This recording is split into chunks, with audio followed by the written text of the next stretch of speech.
In this video, I'll share the big picture of how much sugar we tend to eat, how much of it we should reduce, and how we can do that without giving up our favorite sweet treats. If you're new here, hi, I'm Kiara. I'm a certified nutritionist with a goal to help make nutrition and health feel simple and practical for everyone. I also have a naturally sweet tooth, so I'll share exactly what I do to reduce my overall sugar intake in a way that feels very practical and realistic. But before that, let's start with what's considered too much sugar. According to the American Heart Association, the recommended limit of added sugar per day is 25 grams for women and 36 grams for men.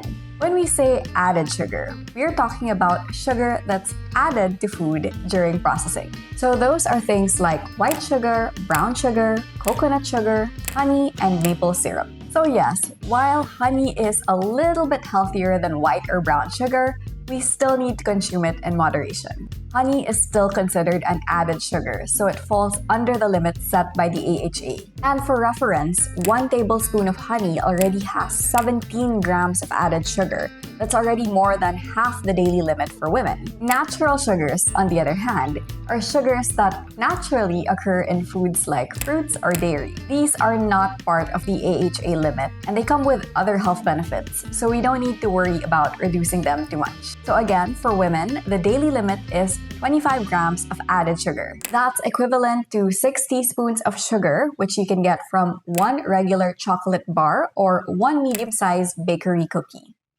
For men, it's 36 grams, which is equivalent to 9 teaspoons of sugar, which you can get from 1 tall mocha frappuccino or 1 frosted cake slice. When you look at it that way, they don't seem like much, I know. That's why so many people around the world are eating way more sugar than they realize. And honestly, I don't think it's lack of discipline, but it could be lack of awareness and environment. So here are 8 simple ways to reduce our added sugar intake without feeling completely deprived. First, if you're gonna have sugar, have it as dessert. It's super obvious, I know, but I feel like I need to reiterate this at the start. When it's lunchtime or dinner time, make sure to have a full meal with lean protein, fiber, and healthy fat.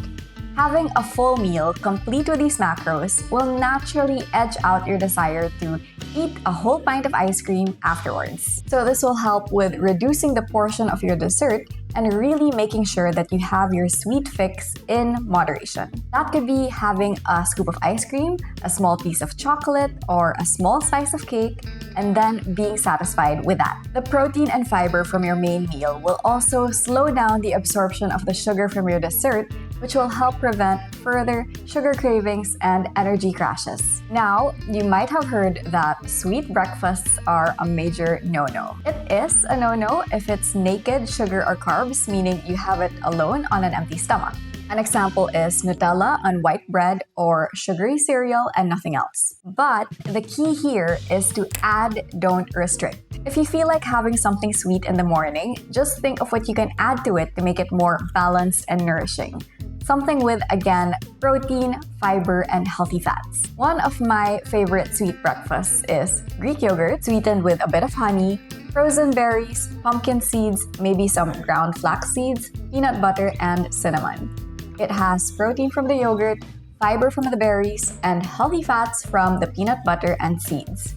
It's so easy to put together and honestly so good and refreshing. It satisfies my sweet craving without feeling like I just had a mouthful of sugar. So if you want something sweet, especially in the morning, think of what you can add to it so you don't have it naked on an empty stomach. For example, if you feel like having cereal, maybe have it with milk or Greek yogurt, fruits, nuts, seeds, and 1 ingredient nut butter to make it more balanced and reduce the volume of the cereal itself. Again, this will help with portion control and moderation. Third, intentionally break the pattern. If you always look for dessert after a meal, maybe it's because you just want a palate cleanser or something different from the savory meal you just had. So instead of something sugary, maybe try sipping on a hot flavored tea that you enjoy, like ginger or peppermint tea.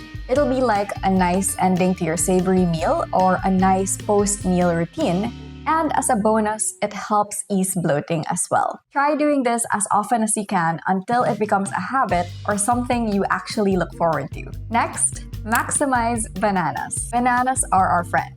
I always have bananas in the kitchen. It's probably my favorite natural sweetener. You can use them for so many different things. You can freeze banana slices and use them to make nice cream or a smoothie. It comes out much better and creamier than if you use plain ice cubes. You can also mash a banana and use it for pancakes or overnight oats or banana bread. It gives a really nice, naturally sweet flavor, plus it adds fiber and potassium and other nutrients to your food, so it's really an all-around win. Fifth, watch out for sneaky sugars. There are so many ultra-processed snacks in the grocery with sneaky sugars and preservatives. Top of the list, high sugar, yogurt, granola, jam, peanut butter. Some people can get fooled because these products tend to have somewhat of a health halo, but it's really mostly marketing. So if you're about to reach for one of those products, take a minute to look through the ingredient list. The ingredient list is more important than the nutrition facts label in this case. The ingredients will tell you exactly what's in there. If sugar is one of the first few entries, that means that the product is comprised mostly of sugar. So it's probably not the best option. Just being more mindful and aware when making these decisions can reduce your overall sugar intake in the long run. It's also good to keep in mind that sugar can also be found in the most unexpected places like savory sauces and marinades.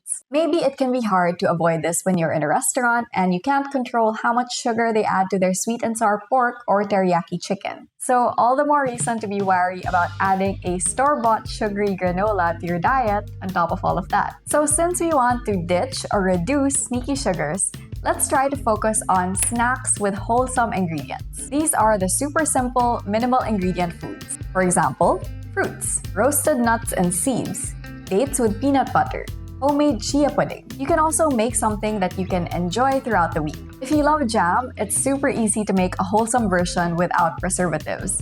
All you need to do is heat up some berries, honey, and chia seeds on the stove. Then you'll have this high-fiber, yummy jam that you can use for sandwiches, oatmeal, yogurt bowls, and many more.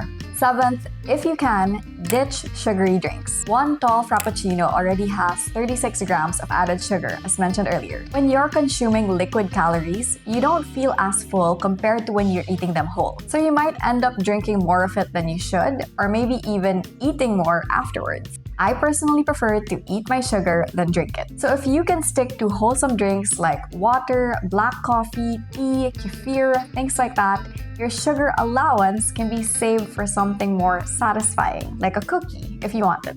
And last but not the least is something you might not like, but this has really worked for me. And that's clearing your environment of temptations. Basically, remove sugary snacks at home. This is tried and tested for me. If there is cake in the fridge, you can be sure I'm going to eat it every day until it's finished. If there's no cake, I won't even think about cake. Just having those sugary foods near you and in your subconscious is already an invitation to eat them. So replace them with a more wholesome food that you enjoy. When it comes to the sugary stuff, out of sight, out of mind. Bonus tip, if you really want to minimize your sugar intake, there are decent sugar-free sweeteners that are diabetes and keto-friendly like stevia, monk fruit, and allulose. You can experiment with them, see if you like them. A little bit can go a long way. There are also artificial sweeteners like Splenda and aspartame, and polyols like erythritol and xylitol. They are approved for use, but some people have had digestive issues from these sweeteners, so as always, see what works for you and remember that moderation is key. If all of these seem like too much effort, maybe you're like, yeah, you said it would be realistic. Well, you have to shift your mindset to embrace small but consistent effort. Real change can only happen if you're willing to put in some work. And because added sugar is everywhere, the work starts with being more mindful of how much sugar we consume every day. I have significantly reduced my sugar intake, and my threshold for sweetness is lower than before. But even then, I can still help myself to an ice cream without guilt once in a while because I know that when it comes to the bigger picture, I try to follow a generally balanced diet. And that's what really matters. The bigger picture of your health and what you can sustain. Sugar can be enjoyed in moderation. But once it becomes an everyday excessive thing, that becomes a problem. We all know that. So let's do what we can to control our sugar intake so that we can stay on track with good health and energy. If you have some of your own stories or tips to reduce sugar intake and cravings, please feel free to share them in the comments. And also feel free to subscribe to this channel for simple and realistic nutrition, wellness, and motivation. Thanks for watching, and I'll see you in the next one.